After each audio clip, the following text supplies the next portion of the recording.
প্রথম যেটা আমি আলোচনা করব সেটা হচ্ছে জল। কিডনির রোগ ধরা পড়লেই জল কমিয়ে দিতে হবে, এটা একটা ভুল কথা, মিথ।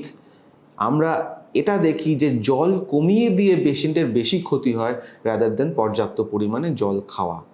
নেফ্রোলজিস্ট ডাক্তারবাবু যে জলের পরিমাণটা অ্যাডভাইস করছেন সেটা ফলো করে চলুন। কিডনির রোগ বেশি মানে ক্রিয়েটিনিন 2 আছে মানেই আমাকে 1 লিটার জল খেতে হবে, এটা কিন্তু সর্বৈব ভুল। এরকম করলে কিডনির আরও ক্ষতি হওয়ার সম্ভাবনা।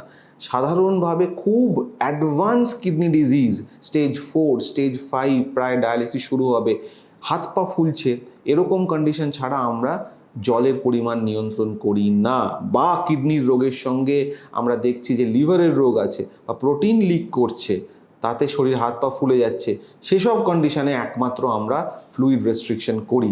মনে রাখতে হবে জলের পরিমাণ যেটা বলা থাকে সেই জলের পরিমাণটা কিন্তু খাওয়ার জল, তার সঙ্গে রান্নার জল এবং আনুষঙ্গিক নিয়ে বলা থাকে। ডাক্তারবাবুর কাছে এটা ক্লিয়ার করে নেওয়া খুব প্রয়োজন। এবং বারবার করে এটা বলছি, আনলেস অ্যাডভাইজড নিজের মতো করে জল কম খাবেন না, এতে কিডনির কোনো উপকার হয় না।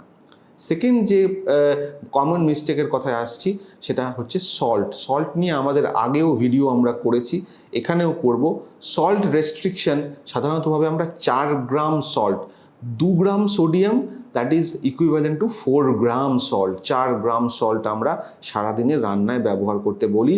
এটা আপনি যিনি রান্না করছেন তারা এই 1 গ্রামের চামচ কিনতে পাওয়া যায়, সেই 1 গ্রামের চামচ কেনা, অথবা একটা কিচেন ওয়েইং স্কেল পাওয়া যায় ছোট্ট একটা দাঁড়িপাল্লার মতো, ইলেকট্রনিক দাঁড়িপাল্লার মতো যন্ত্র, যাতে 1 গ্রামও ওজন করা যায়, সেরকম করে দিনে 4 গ্রাম সল্ট ব্যবহার করা যায়।